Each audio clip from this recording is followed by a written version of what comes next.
नमस्कार विद्यार्थी मित्रो, इंग्लिश विथ मेटे सर या यूट्यूब चॅनलवरती आपलं सर्वांचं स्वागत आहे.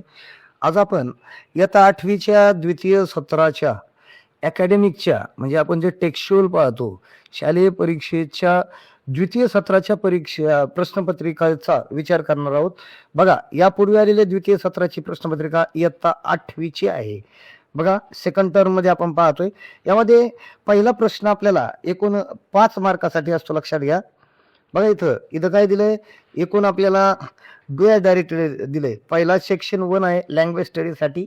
या ठिकाणी डुअल डायरेक्टेड दिले, एनी 4 दिले तर, आणि या ठिकाणी प्रत्येकी 1 मार्क आहे. आपल्याला 6 दिलेत, 6 पैकी 4 बरोबर आले पाहिजे. आणि नंतर या ठिकाणी डुअल डायरेक्टेड बी मध्ये एक अटेम्प्ट करायचा आहे, असा 5 मार्काचा पहिला प्रश्न आहे. बघा, आता याच्यामध्ये नंबर 1 ला आले, complete the words by using correct letters. आता या ठिकाणी 4 शब्द दिलेत. पहिला शब्द आहे स्टोरी, दुसरा बघा आता या ठिकाणी स्टोरी आहे, दुसरा शब्द मेनी आहे, तिसरा हॅपी आहे आणि चौथा ड्रिंक आहे. बघा, STORYMANY मेनी.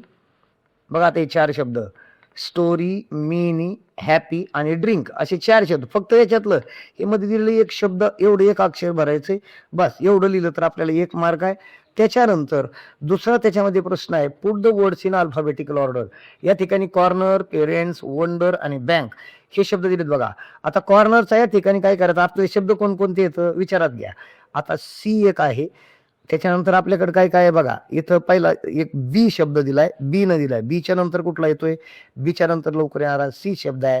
त्याच्यानंतर एबीसीडीच्या क्रमानं सीच्या नंतर डब्ल्यू आणि पी मध्ये काय येतं, अगोदर काय येतो, पी येतो, नंतर डब्ल्यू येतो. म्हणजे काय येतं, नंतर पी घ्या आणि शेवटी डब्ल्यू घ्या.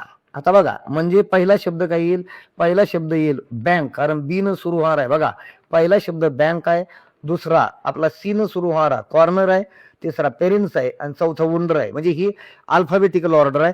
त्याच्यानंतर तिसरा जो प्रश्न दिलाय, तर त्या तिसऱ्या प्रश्नामध्ये असं म्हटलंय, काय करा, punctuate the words in alphabetical order.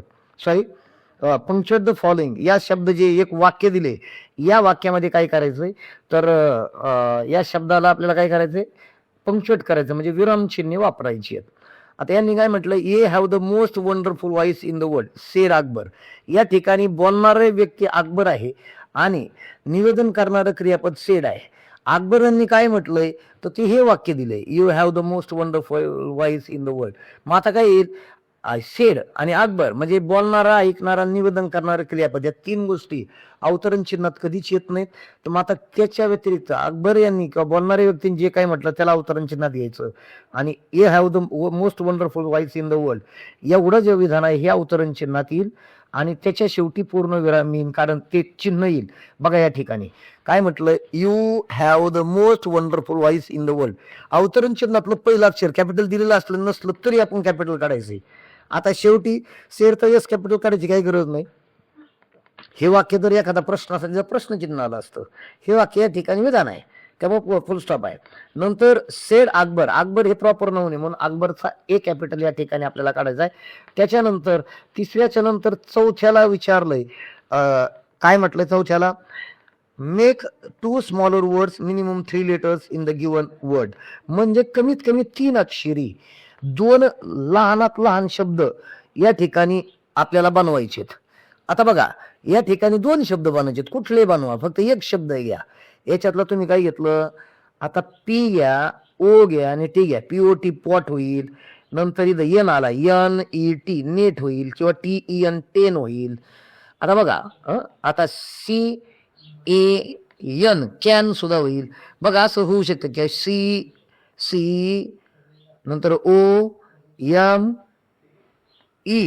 हे कम असं सुद्धा होऊ शकेल. बघा, आता या ठिकाणी कुठले शब्द होते, बघा, PORT पोर्ट होतो, POT पॉट होतो, MET मॅट होतो, RET रॅट होतो, नंतर TAR टार होतो, CART कार्ट होतो, CAT कॅट. असा कुठलाही लहान लहान शब्द आपण कमीत कमी 3 अक्षरी बनवायचे, तेवढंच लक्षात घ्यायचं. त्याच्यानंतर त्यांनी काय म्हटलं, या ठिकाणी write the related words as shown in the example. याच्यामध्ये दाखवल्याप्रमाणे रिलेटेड शब्द लिहायचे. आता तुम्ही प्या, पण कसं प्या, ड्रिंक स्लोली, आता ह्या क्रियापद ड्रिंक्स हे क्रियापद आहे. क्रियाबद्दल अधिक माहिती सांगणारा शब्द म्हणजे क्रियाविशेषण, म्हणजे the word which modifies it verb is called adverb. याला मॉडिफाय करणार आहे, मग ऍडवर्ब येईल. आता तुम्ही कसं सावकाश प्या, हे काय हळूवारपणे म्हणजे स्लोली. आता स्लोली साठी आपल्याला इतर या ठिकाणी विशेषण कोणते येतील?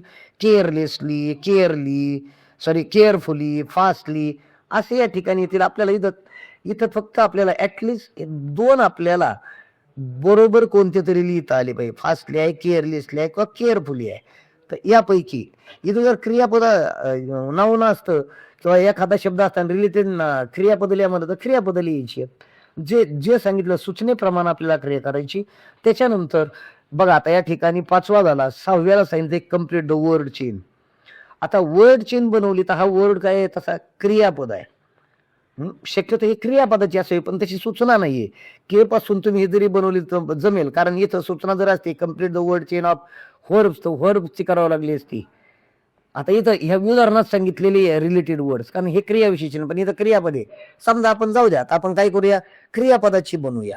क्रियापदाची के पासून आपल्या कुठलं क्रियापद येईल? के पासून KEEP कीप येईल. पी पासून प्ले येईल. आता या प्रकारे येऊ शकतं बघा. आता या ठिकाणी इथं काय केलंय बघा, इथं क्रियापदाची बनवली आपण. Speak, SPEAK speak. स्पीक म्हणजे बोलणे, म्हणजे क्रियापद आहे. त्यापासून पी पासून पुन्हा प्ले, या शेवटच्या शब्दापासून या लर्न. म्हणजे जर इथं अशी सूचना नसेल क्रियापदाची बनवा, तर तुम्ही इथं काईट जरी केलं, KITE पासून अर्ज केलं, नाऊनची परत स्विच केली चालेल, पण इथं सूचना नाहीये, त्यामुळे कुठली वर्डची या ठिकाणी चालू शकेल. आता या ठिकाणी बी दिलाय बघा. बी मध्ये काय म्हटलंय? Do as directed anyone. Do as direct, कोणतंही एक हे तयार करा, या सांगितल्याप्रमाणे कृती करा. इथं 2 दिलेत. आता वरती 6 दिले, त्यापैकी आपल्याला 4 चुकले यायचे. 4 पैकी 4. आता इथं काय करायचंय? Make the meaningful sentence by using the phrase depend on. Depend on म्हणजे च्यावर अवलंबून असणे. हे डिपेंड ऑन वापरलेलं एक वाक्य करायचं. त्या वाक्यामध्ये ही जी फ्रेज आहे ती त्या वाक्यात वापरायची. आता मग कशी होऊ शकेल? आता आपण असं म्हणू शकू की बघा इथं लिहिलंय, he depends on his brother for study. तो त्याच्या भावावर अभ्यासासाठी अवलंबून आहे. किंवा we are depend on our parents. आपण आपल्या आई वडिलांवर अवलंबून आहोत. अशा प्रकारचा हे वापरता येतो. त्याच्यानंतर पुढचे 2 शब्द दिलेत. त्यांनी काय म्हटलं? हे जर नाही जमलं तुम्हाला वाक्यात करता जर नाही आलं, हे तर काय करायचं? वाक्यामध्ये जर याचा वापर नाही करता आला तुम्हाला तर काय करा? जर तुम्हाला ते वाक्यामध्ये नसेल तर 2 शब्द दिलेले आहेत बघा, फ्रेज नाही जमली तर मग काय करायचंय? Add prefix or suffix to make new word following for the following. मग ऑफ द फॉलोइंग म्हटलंय प्रिफिक्स किंवा सफिक्स. प्रिफिक्स म्हणजे अगोदर लागणारा शब्द आणि सफिक्स म्हणजे नंतर लागणारा शब्द. मराठीत प्रिफिक्स म्हणजे उपसर्ग आणि सफिक्स म्हणजे प्रत्यय, हे नंतर लागतो. उदाहरणार्थ कलरचं कलरफुल होईल किंवा कलरफुल होईल, काइंडचं अनकाइंड होईल किंवा काइंडली होईल. अशा प्रकारचं आहे बघा. कलरचं काइंडचं काय होतं? काइंडचं होतं अनकाइंड किंवा काइंडली. एक प्रिफिक्स आहे, हा सफिक्स आहे. दोन्ही पैकी कमीत कमी एक लिहावं. कलर पासून कलरलेस, इथं शेवटी हे काय आहे? सफिक्स आहे. कलरफुल हे पण सफिक्स आहे. या प्रकारे हे करा किंवा हे बघा ऑर लिहिलंय. ह्या दोन्ही पैकी एक कुठला तरी आपल्याला अटेम्प्ट करायचंय. म्हणजे हा जो पहिला प्रश्न आहे, हा जो दिलेला संपूर्ण पहिला प्रश्न आहे ना, हा पहिला प्रश्न तुम्हाला काय करायचा आहे? याच्यावर तुमची उत्तर याप्रमाणे तुम्हाला उत्तर लिहायची आहेत. आता बघा प्रश्न दुसरा दिला या ठिकाणी, क्वेश्चन नंबर 2. एक लक्षात घ्या, प्रश्नपत्रिका सोडवताना परीक्षेत नवीन प्रश्न नवीन पानावर गेला पाहिजे. दुसरा प्रश्न असा आहे, read the following passage and complete the activities. खालील दिलेले काय करा? परिच्छेद वाचा आणि दिलेल्या कृती पूर्ण करा. तिथं खाली काय म्हटलंय? त्यातला 2 मधला 2E हा 10 मार्काला प्रश्न असेल. आता यातला A1, A2, A3, A4, A5 प्रत्येकी 2 मार्काला प्रश्न येतो.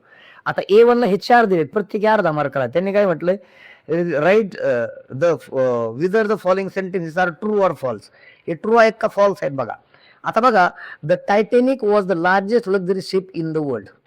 वॉन म्हटले, त्या काळामध्ये हे सर्वाधिक मोठं आरामदायी असं जहाज होतं. हे वाक्य ट्रू आहे, मग इथं ट्रू लिहा. Titanic carried more than 3000 passengers. Titanic मध्ये 3000पेक्षा जास्त लोक होते. आता बघा या ठिकाणी इथं उत्तर आहे बघा, ह्या या ठिकाणी दिले. याच्याहून कळतं आपल्याला. She set out to cross the Atlantic ocean and she carried more than 2000 passengers. म्हणजे मोर दॅन 3000 हे चुकीचं आहे, म्हणजे याला फॉल्स म्हणायचं. म्हणजे ट्रू आलं, फॉल्स आलं. नंतर मला everyone call the Titanic the finest and unsinkable ship. प्रत्येकाने याला म्हटलं सर्वोत्कृष्ट जहाज आहे आणि अनसिंकेबल आहे. एव्हरीवन म्हणजे प्रत्येकानं, म्हणजे दे कॉल्ड म्हणजे त्यांनी म्हटलं. बघा इथं दिलंय, they called unsinkable, they called her the unsinkable. ते बुडणार नाही असं म्हणण्यासाठी. प्रश्न काय, everyone called the Titanic finest and unsinkable ship. आता हे या ठिकाणी काय होईल, ट्रू होईल बघा. हे ट्रू झालं. आणि the word Titanic means small. Titanic या शब्दाचा अर्थ छोट, लहान असा अर्थ होतो. आता बघा इथं दिलेला असेल बघा. बघा Titanic, the word Titanic means huge. Huge म्हणजे आकारानं मोठं, प्रचंड मोठं. म्हणजे मोठ्या आकाराचं आहे का, बरोबर आहे. म्हणजे इथं टायटॅनिकचा अर्थ स्मॉल आहे, हे फॉल्स आहे. म्हणजे याचं उत्तर काय होतं, ट्रू फॉल्स, ट्रू फॉल्स. बघा या ठिकाणी काय उत्तर झालं, हे बघा ट्रू फॉल्स, ट्रू फॉल्स अशी याची उत्तरं झाली. आता बघा याच्यानंतर प्रश्न क्रमांक 2 मध्ये 2B आपण या ठिकाणी बघू. 2B ला काय म्हटलं बघा, कम्प्लीट द फॉलोइंग वेब असं म्हटलंय. खालील दिलेली जी वेब आहे तो जाल तक्ता पूर्ण करा असं म्हटलंय. The Titanic was a compared large hotel because it had. या टायटॅनिकला काय केलं होतं, म्हणजे बघा याच्याशी ही माहिती दिलेली आहे. हे 4 बाबी आहेत ना याच्यात दिलेत. हे 2 मार्काला आहे, प्रत्येक बाब अर्ध्या मार्काला येते. तर बघा काय म्हटलंय, टायटॅनिकची तुलना एका प्रचंड मोठ्या हॉटेलमध्ये केली होती. कारण याला काय कारण आहे ते बघा. आता इथं काय म्हटलं बघा, याच्यात काय काय होतं बघा. या ठिकाणी सगळी माहिती त्या परिषदेत दिली आहे. याच्यात 4 बाबी आहेत. आता समजून घ्या काय होतं बरं त्याच्यामध्ये. त्या ठिकाणी स्विमिंग पूल होता, बरोबर ना, स्विमिंग पूल्स होते, शॉप्स होते, दुकानं होती, डायनिंग रूम होती आणि ग्रँड स्टेअर केसेस होते. ह्या 4 बाबी लिहिल्या की आपलं काम झालं. या बाबी त्या ठिकाणी दिलेल्या. आता तर त्या तेवढ्या लिहिल्या की आपल्याला त्या ठिकाणी आपलं काम होतंय. त्या ठिकाणी म्हटलं होतं म्हणजे जवळपास 15 मजली बिल्डिंग इतकं मोठं होतं ते. बाय. आता याच्यानंतर A3 दिलाय बघा आपल्याला. हे बघा A3चं म्हणणं असं आहे या ठिकाणी. A3 असं आहे, find the antonyms for the following from the passage. Antonyms म्हणजे अपोजिट वर्ड्स लक्षात घ्यायचं. विरुद्धार्थी शब्द शोधा. कशातून, परिच्छेदामधून. तर आता स्मॉलेस्ट, आता ते लार्जेस्ट म्हटलंय, सिंकेबलला अनसिंकेबल म्हटलंय, आउटसाईडला इनसाईड म्हटलं. इनसाईड ते शब्द आहे. आलेज म्हणजे नियर होईल, निहेनी आणि कधीही नाही, अशा प्रकारचे बघा. स्मॉलेस्टला झालं, बिगेस्ट झालं बघा. हे 4 उत्तर. स्मॉलेस्टचं उत्तर बिगेस्ट होतं, हे 4 बघा. स्मॉलेस्ट उत्तर काय आलं, बिगेस्ट. सिंकेबलचं अनसिंकेबल, आउटसाईडचं इनसाईड आणि ऑलवेजचं नेव्हर. आता पुढं क्वेश्चन टॅगचं वाक्य दिलं, डू ॲज डायरेक्टेड. आता हे 2 मार्काला झालं 4. इथं लिहिताना एक काळजी घ्यायची, हे 2 लिहायचे. 2 लिहिताना याचे 3 रकाने करायचे नाही. एका खाली एक 4 लिहाय. हे प्रश्न लिहायची काही गरज नाही तुम्हाला. एका खाली हे एक 4 लिहा आणि त्याचे विरुद्धार्थी शब्द पुढे लिहा. स्मॉलेस्टचा बघा इथे या ठिकाणी तुम्हाला करून दिले. हे बघा या ठिकाणी हे लक्षात घ्या. स्मॉलेस्टला बिगेस्ट. इथं 4 क्रमांक आले A3. याच्यापेक्षा जास्त अनावश्यक प्रश्न लिहित बसू नका, यामुळे वेळ जाईल. लक्षात घ्या. सिंकेबलचं अनसिंकेबल, आउटसाईड इनसाईड, आलीचं निवड, एवढे 4च. याला 2 मार्क मिळतील. आता A4 दिलाय बघा. आता A4 बघू आपण काय दिलंय. A4 मध्ये त्यांनी म्हटलं डू डायरेक्टेड, सूचनेप्रमाणे कृती करा असं त्यांचं म्हणणं आहे. दे फेल सेफ आणि choose the correct question tag म्हटले. आता क्वेश्चन टॅग करेक्ट करण्यासाठी अगोदर हे वाक्य दिलेलं वाक्य जसं कसं लिहायचं नाही तर स्वल्पविराम द्यायचा. इथं फुल स्टॉप आहे, आपण नव्यानं लिहायचं, एकदा लिहायचं. ही सूचना हे लिहूच नका. दे फेल्ड सेफ्स इथं लिहिलं की याच्यानंतर या वाक्याचा काळ बघायचा. क्रियापदाचा भूतकाळ असेल, सहाय्यकारी क्रियापद असेल तर घ्यायचं, जर नसलं तर वाक्याचा क्रियापद, मूळ क्रियापद असेल तर ते डू घ्यायचं, क्रियापदाची प्रत्यय असेल तर डज घ्यायचं आणि जर क्रियापदाचा भूतकाळ असेल तर डीड घ्यायचं, म्हणजे इथं डीड येईल. दिलेलं वाक्य होकारार्थी असेल तर क्वेश्चन टॅग नकारार्थी होईल. आणि शेवटी हे येईल म्हणजे सर्वनाम येऊन त्याच्या शेवटी प्रश्नचिन्ह येईल. बघा आता डीड दे म्हणलं तर हे होकारार्थी वाक्य, इथं डिडंट पाहिजे, हे चुकलं. आता इथं डिडंट दे म्हटलंय आणि इथं डोंट दे म्हटलंय. इथं डोंट दे जर म्हटलं ते साध्या वर्तमान काळातलं हे चुकीचं आहे. म्हणजे उत्तर होतं डिडंट दे, म्हणजे दे फेल सेफ डिडंट दे असं होतं. बघा ग्रामरचं हे एक आहे आणि दुसरं एक ग्रामरचं वाक्य आहे. डिडंट दे याचं उत्तर येईल. इथं पुढे आहे the journey was very comfortable, rewrite and exclamatory sentence म्हटलंय. दिलेलं वाक्य उद्गारवाचक करा. उद्गारवाचक करताना वाक्याची सुरुवात व्हॉट किंवा हाऊने होते. आता बघा इथं ए असेल, ए व्हेरी असेल किंवा या विशेषणानंतर जर नाम असेल एखादं तर मात्र याची सुरुवात व्हॉटने होते, नाहीतर याची सुरुवात हाऊने केली जाते. मग आता याच्या पुढं नाम नाहीये किंवा इथं ए नाहीये, मग इथं काय होईल, इथं सुरुवात होईल हाऊ. बघा हाऊ काय, नंतर विशेषण घ्यायचं हाऊ कम्फर्टेबल, हाऊ कम्फर्टेबल, नंतर हा करता घ्या, नंतर लिहा द जर्नी.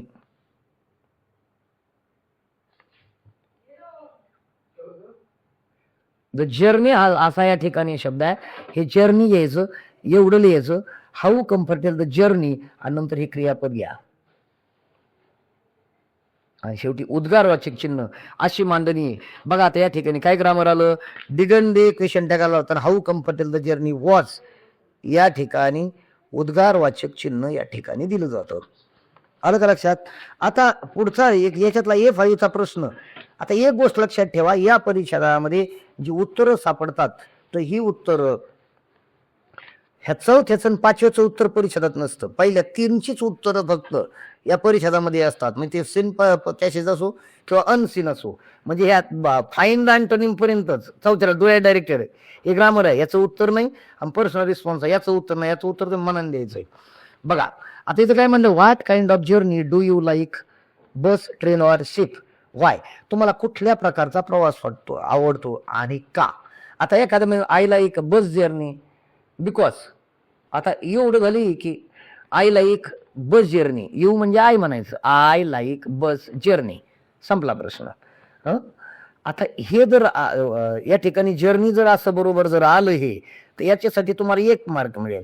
आणि व्हाय याचं विश्लेषण तुम्ही करणं गरजेचं आहे. का बरं, because there is no problem in bus journey, if bus gets failure then we may call another bus, या प्रकारचं. ट्रेनची जर्नी असेल, आय लाईक ट्रेन जर्नी, तर मग तुम्ही तसं समर्पक उत्तर लिहा. Actually there is no problem in train that we can wander here and there, in train no problem, no speed breakers are there, वगैरे वगैरे गोष्टी इथे लिहिता. We can sleep also in train.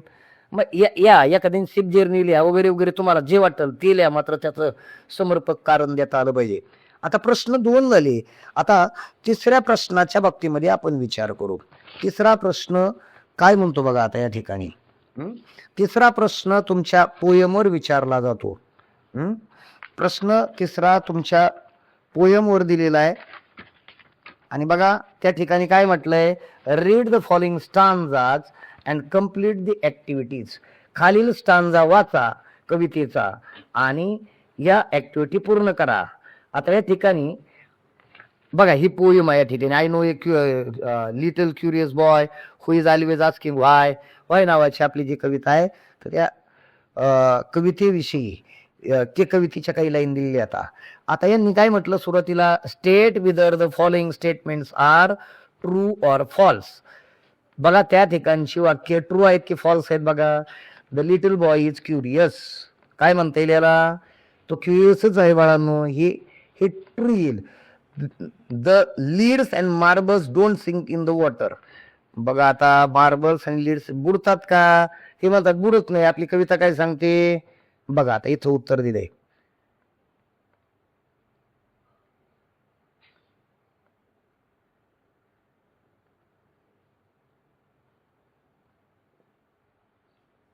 आता याच्यामध्ये ऍक्च्युअली परिच्छेदामध्ये हे सापडत नाहीये, पण मात्र याचं उत्तर असं आहे, लीड्स अँड बघा leads and marbles don't sink, हे उत्तर हे फॉल्स आहे, कारण याचं उत्तरच इथं नाही, म्हणजे फॉल्स म्हणायचं, आपल्याला सापडत नाही. Clouds cross the sky and why they cross the sky, इथं उत्तर सापडलं, म्हणजे हे आहे, हे बरोबर आहे, याला ट्रू म्हणा. True false true. आता फ्लावर्स ऑलवेज रिमेन अलाइव्ह, नेहमी फुलं जिवंत राहतात का? नाही राहत. तर याचं उत्तर कसं आहे? याचं उत्तर फॉल्स आहे, म्हणजे पहिल्याचं उत्तर याचं ट्रू फॉल्स असं आहे. या ठिकाणी तुम्हाला ट्रू फॉल्स विचारलं, कम्प्लीट सेंटेन्सेस देखील येऊ शकतं. बघा आता याच्यानंतर म्हणजे याचं उत्तर ट्रू फॉल्स असं आहे. आता ए टू दिले बघा. ए टू ला काय म्हटलंय? Match the following noun with proper action words. Verb क्रियापद, क्रिया दिल्या बघा त्या ठिकाणी. ऍक्शन म्हणजे कृतीदर्शक शब्दाचा त्या ठिकाणी वर्णन करायचं. वूड काय करतं? मार्बलच्या संबंधीची कृती, विंडच्या संबंधीची कृती आणि स्टारच्या संबंधीची कृती. आता वूड काय होतं? कवितेत सांगितल्याप्रमाणे वूड स्विम. वूड काय करतं? स्विम. बघा वूड शुड स्विम, आता आपल्याला या ठिकाणी म्हणजे वूड शुड स्विम हे आहे. नंतर मार्बल्स सिंक आपल्याला दिलेले आहे. मार्बल्स काय करतात? ह्या सिंक होतात म्हणजे बुडतात. नंतर विंड काय होतं? Wind blow. आणि स्टार्स शाईन, चांदण्यात चमकतात. म्हणजे याचे उत्तर काय होतील? Wood swim, marble sink, wind blow आणि स्टार शाईन. बघा आता या ठिकाणी उत्तर दिलीत मी. बघा याची उत्तर ट्रू फॉल्स असे येतात. नंतर वूड स्विम आहे, मार्बल सिंक आहे, विंड ब्लो आहे आणि स्टार्स शाईन आहे. आता या ठिकाणी त्यांनी काय सांगितलं? पुढे म्हटलं write two rhyming pairs from the extract. 2 यमकाच्या जोड्या त्या ठिकाणी शोधायच्या. बघा यमकाची जोडी बघा, या ठिकाणी बॉय आणि व्हाय यांचं यमक जुळतं. बघा हे आणि हे, म्हणजे बॉय व्हाय होईल. नंतर हाय बाय देखील होईल. नाव ब्लो होऊ शकतं. स्विम नाही, स्काय डाय येईल पुन्हा. तर या प्रकारचे बघा या ठिकाणी मी पुन्हा बॉय व्हाय बाय, स्काय डाय, नाव ब्लू अशा याच्यापैकी आपल्याला ऍटलिस्ट 1 मार्क आहे, म्हणजे 2 तरी यमकाच्या जोड्या रायमिंग पेअर्स लिहिणं गरजेचं राहतं.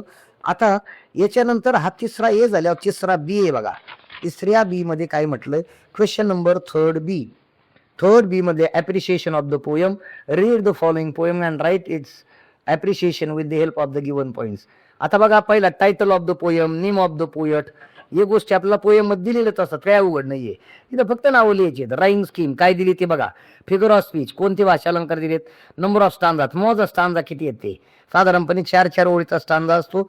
नंतर तुम्ही अगोदर प्रत्येक कवितेचे स्टांजा किती ते थोडक्यात पाहून ठेवणं गरजेचं आहे. नंतर why do you like poem. तुम्हाला why do you like the poem, तुम्हाला कविता काय आवडली?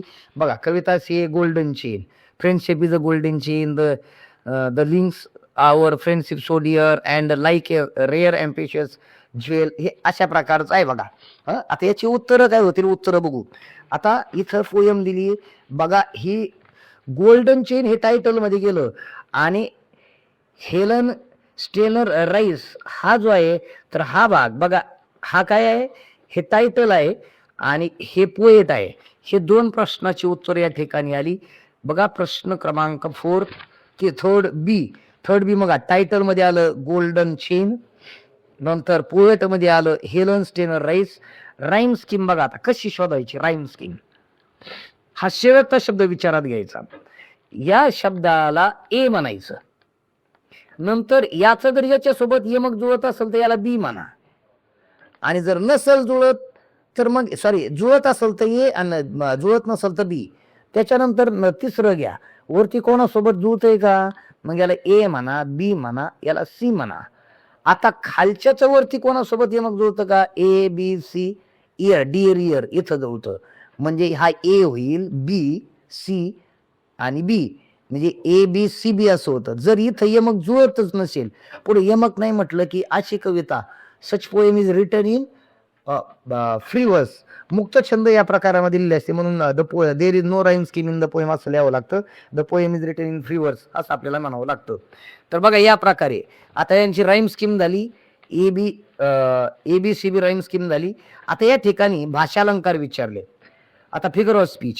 आता कसे ओळखायचे? जर एखादं अक्षर जर पुन्हा जर रिपीट झालेलं असेल तर मात्र त्या ठिकाणी अल्टरेशन होईल. सुरुवातीचं अक्षर असेल तर. आता इथं बघा काय काय दिलंय. लाईक ॲज जर असेल तर या ठिकाणी काय राहतंय बघा, अँड लाईक रेअर प्रिशियशन. इथं लाईक आलं म्हणजे या ठिकाणी हा सिमिली आला बघा. सिमिली आहे एक लिहिलं आणि नंतर मेटाफर असे दोन फिगर ऑफ स्पीच आपण लिहिले पुरेसे होईल. म्हणजे हे संपलं. आता एक स्टांजा किती येतं अंदाजे विचार करा ना. बघा 1 2 3 4 4 ओळींचा एक स्टांजा झाला. एक पुढे 1 2 3 4 हा इथं दुसरा झाला. 1 2 3 4 इथं तिसरा झाला. 1 2 3 4 चौथा झाला. 1 2 3 4 म्हणजे 5 स्टांजा या ठिकाणी आहेत. 4 ओळीचा अगोदर पोएमच्या या पोएम मध्ये 5 स्टांजा या ठिकाणी दिलेले आहेत. त्याच्यानंतर अजून काय प्रश्न आहे.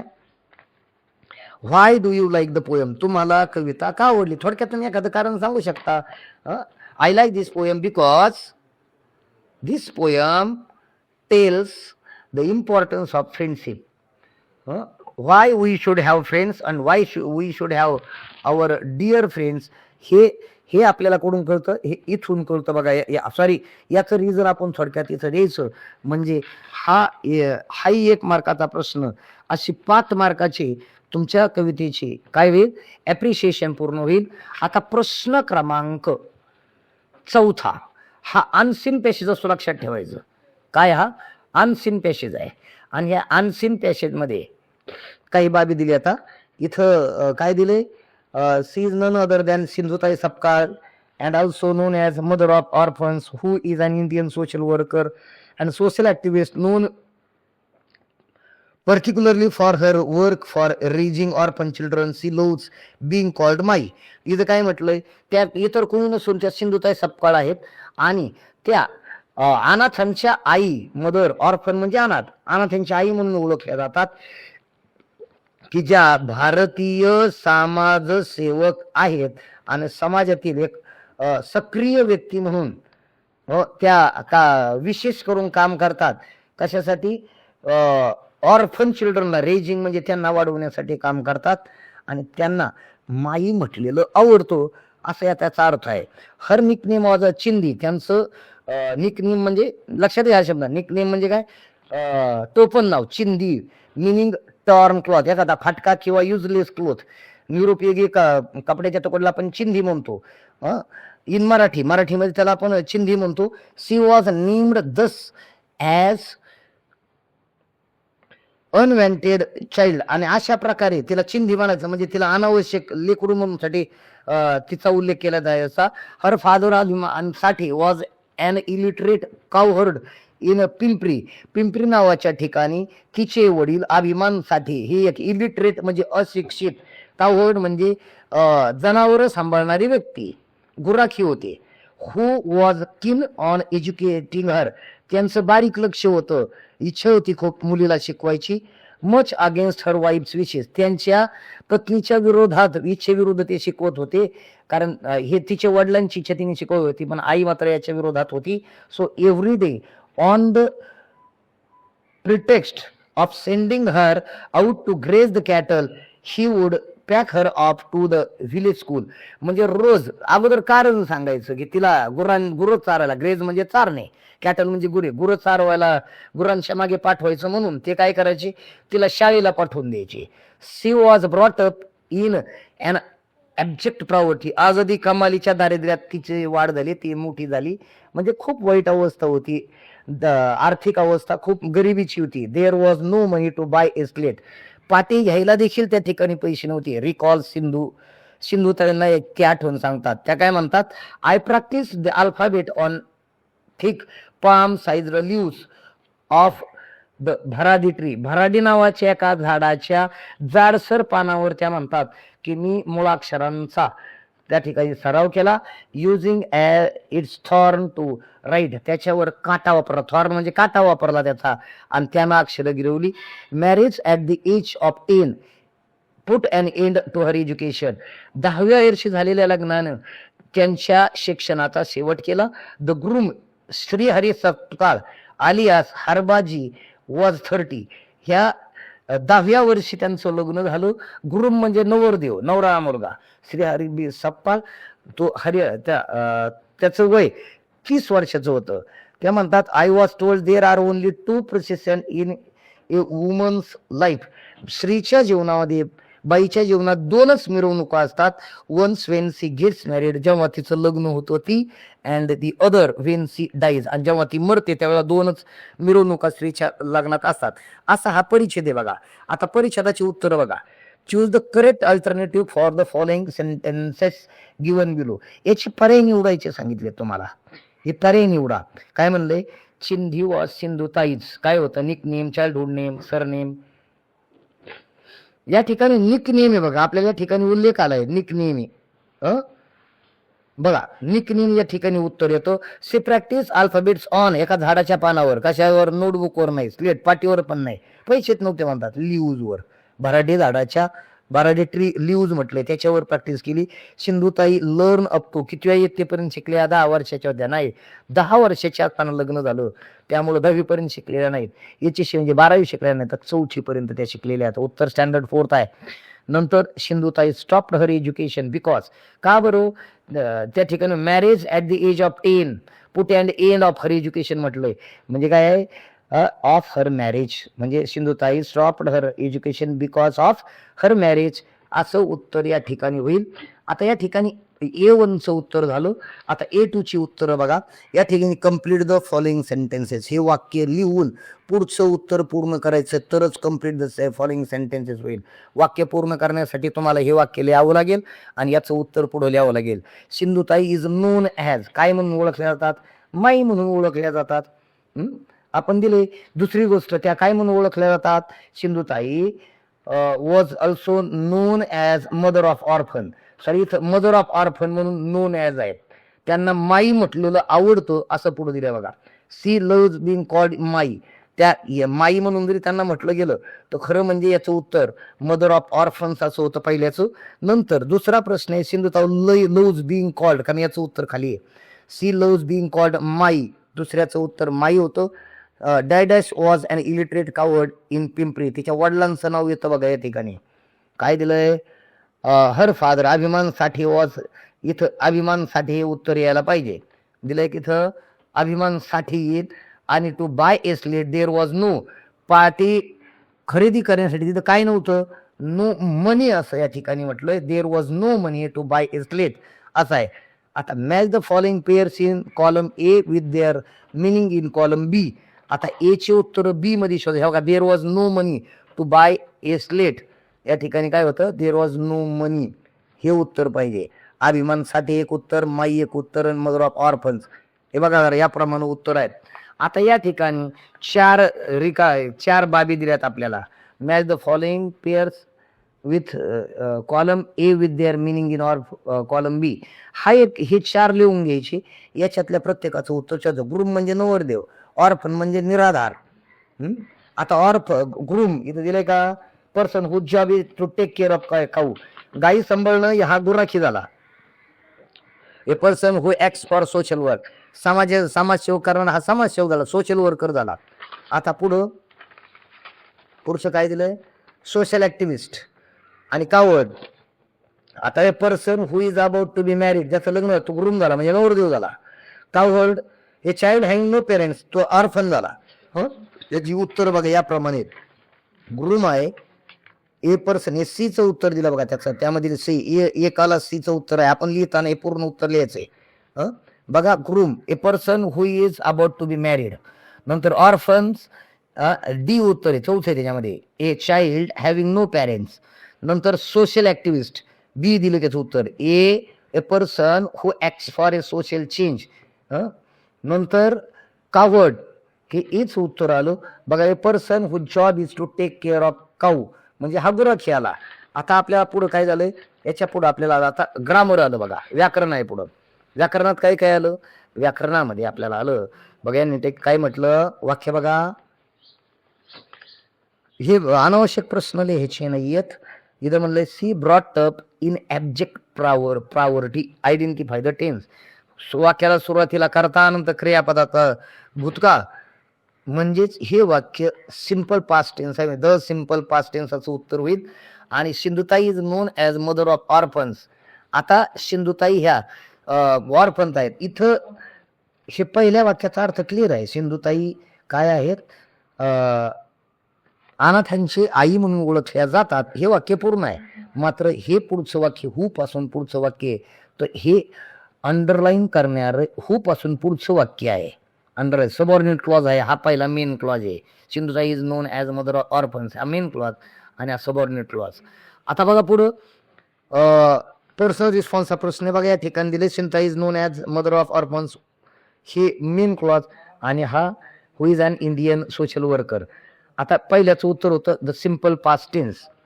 आता A5 बघा, A5 ला काही बाबी दिल्या. आता A5 ला असं म्हटलं personal response, what would you like to do for betterment of needy in society. गरजू लोकांना मदत करण्यासाठी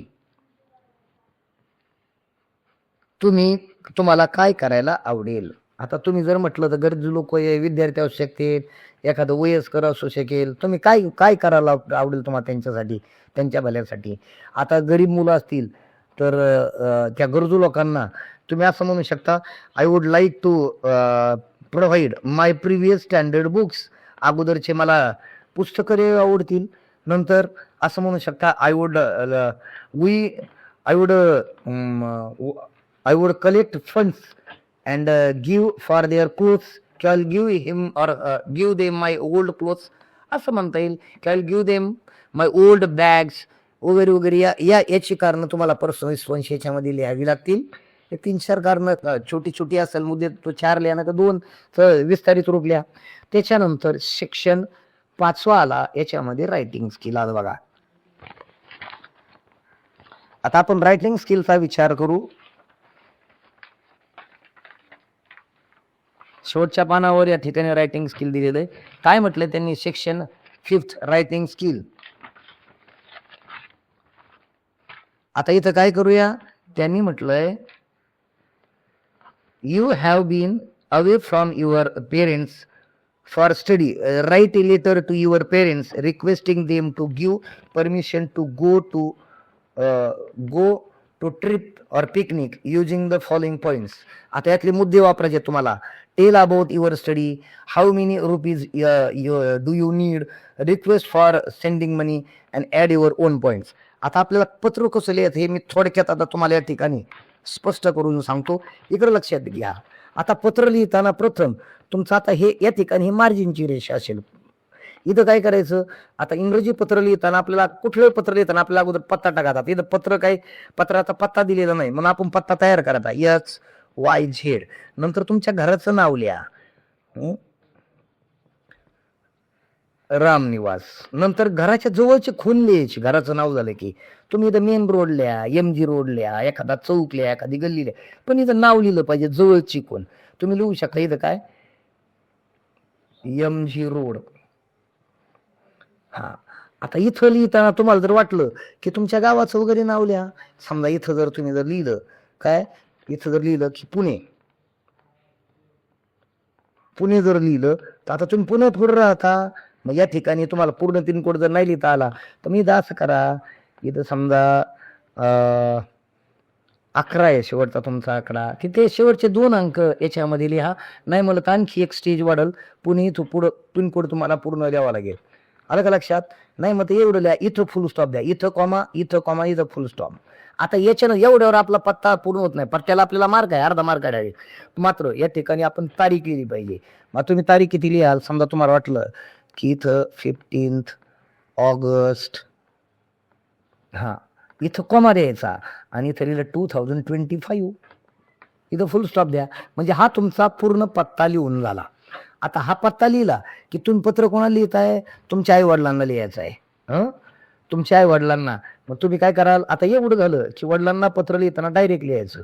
इथं लिहा my dear father, my dear baba, my dear पप्पा असं लिहिलं तरी चालेल. तुम्हाला जे लिहायचं माय डिअर फादर. आणि इथं लिहायला सुरू करायचं. काय आता पत्र तुम्ही दुसरीकडे राहता ना, yesterday I received your letter and was very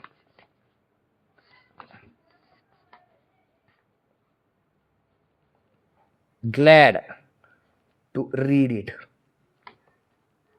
हा झाला तर एवढ्यात. पुढे तुम्ही सांगू शकता. तुम्ही आता अभ्यासाची थोडक्यात सांगू शकता. तुम्ही असू शकता in last weak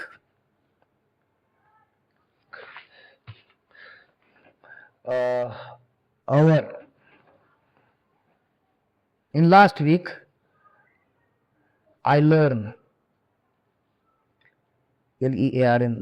that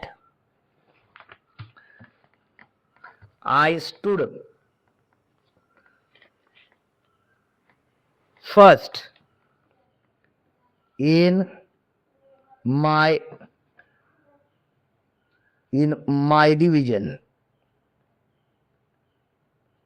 division in first term exam. So I am किंवा असं लिहा. सो डोंट वरी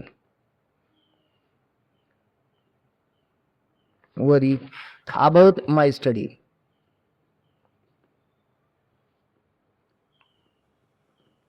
संपला प्रश्न. हा तुमचा पहिला परिच्छेद झाला. आता तुम्ही पुढे मुद्दा काय द्यायचा. आता तुम्ही आता एक सांगा. आता इथं पुढं एक ओळ सोडून द्यायची, नवीन परिच्छेद सुरू करायचा आणि तिथे लिहायचं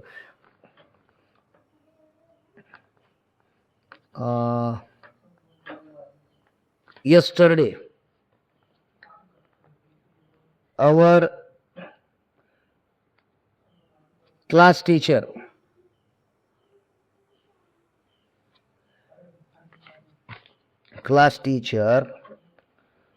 told that our school picnic किंवा school trip has fixed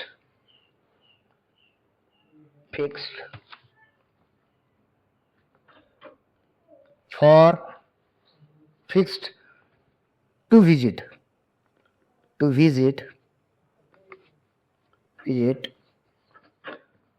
to Mahabaleshwar.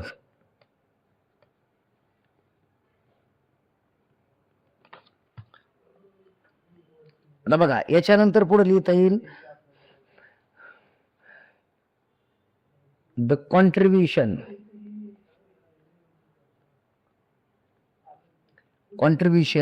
Is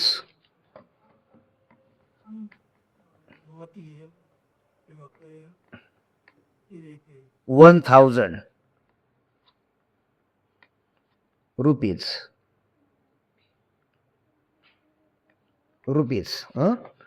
हा केवळ तुम्ही असं आर एस लिहिलं ना, इथं लिहा आर एस असं लिहिता येईल. रुपीज 1000 हे कंसात राहू द्या. हा सो पुढे असं म्हणतंय so please send me the amount.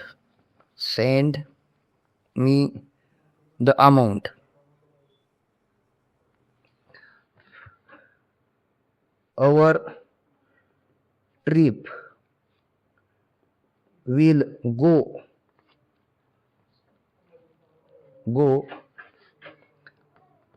on.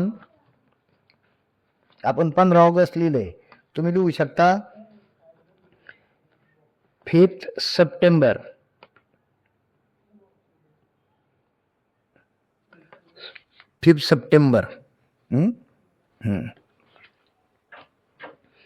आता हे एवढं तुम्हाला उल्लेख करता येईल. आणि तुम्ही असं म्हणू शकता all my friends have decided to join the trip. So आता एवढं झालं. आता तुम्ही यामध्ये सांगू शकता की it is an educational trip. Educational trip. आता एवढा उल्लेख करू शकता. पुढे शेवटी म्हणा डोंट फॉरगेट टू रिस्पेक्ट ग्रँडपॅरेंट्स. म्हणजे grandpa and grandmother and grandfather असं होईल. आता हे येईल त्याच्यानंतर ग्रँडपॅरेंट्स and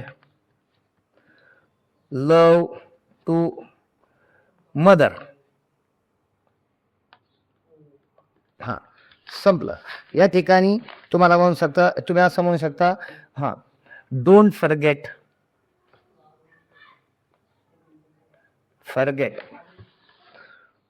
to write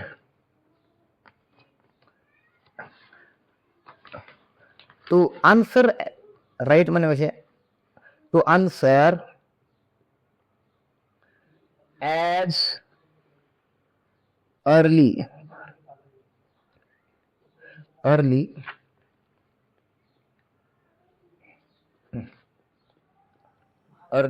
as possible. हे उत्तर द्या आणि शेवटी लिहा इथं म्हणा युअर लव्हिंग डॉटर किंवा युअर लव्हिंग सन काय असेल ते. इथं XYZ हे झालं तुमचं 5 मार्काचं पत्र. आता जर समजा बघा हे या डाव्या बाजूला चिन्ह आहे, समासाला लागू येईल बघा हे. आता हे पत्र जर समजा तुम्ही अटेम्प्ट नाही केलं बघा याला ऑर दिलाय. Dialogue writing prepare a dialogue from the jumbled sentence. इथं जम्बलिंग केलेलं आहे. हे 4 वाक्य एकमेकात मिसळलेली आहेत. आता हे 4 वाक्य आहेत. कुड you finish all the questions in time. Question number 5 and 6 were difficult for me. Which questions were difficult for you? Yes, I could. बघा आता या ठिकाणी काय केलंय या बघा आता या ठिकाणी देताना कशा प्रकारे डायलॉग रायटिंग मध्ये पहिलं वाक्य या ठिकाणी कोणतं बरोबर वाटतं. Could you finish all the questions in time. तू सगळे प्रश्न वेळ सोडू शकला का. यस आय कुड इथं उत्तर होईल. एचं बी इथं येईल. नंतर दुसरा प्रश्न येईल क्वेश्चन नंबर 3 विच क्वेश्चन्स इथं क्वेश्चन पाहिजे होतं. Question were difficult for you. कोणते प्रश्न तुझ्यासाठी अवघड होते ते दुसरे येईल. म्हणजे बघा या ठिकाणी होईल could you finish all questions in time. Yes I कुड.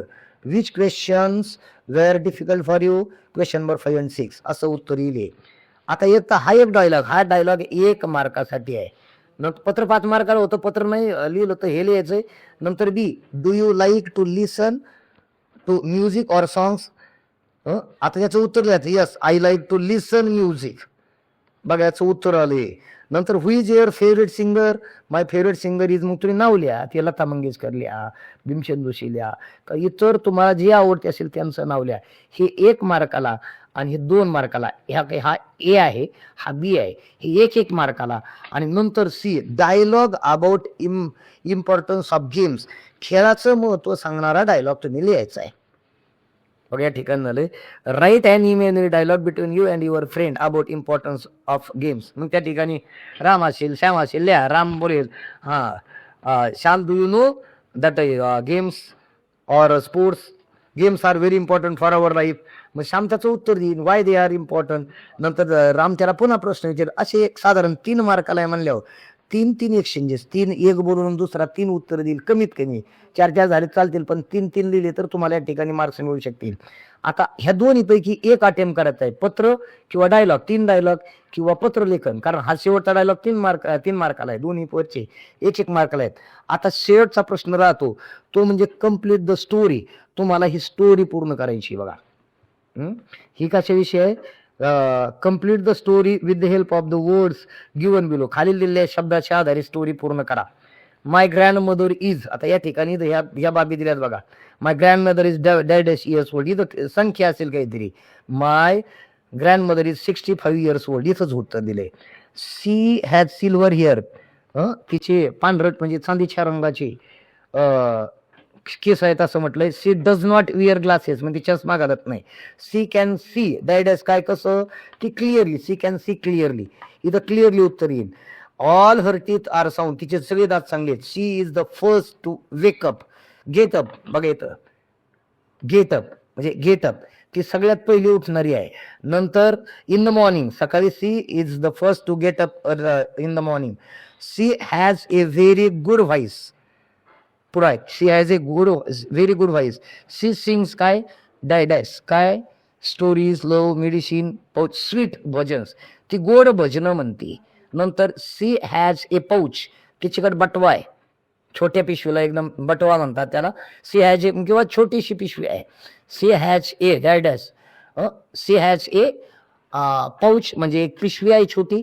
सी कीप्स सम डॅश, की थोडे काय ठेवते, औषधं ठेवते. मेडिसिन आलं इथं इन इट, त्याच्यामध्ये औषधं ठेवते, द मेडिसिन इन. आणि नंतर she tells us very good stories, हे उत्तर येईन. ॲट बेड टाईम, रात्री झोपण्याच्या वेळेला ती गोष्टी सांगते.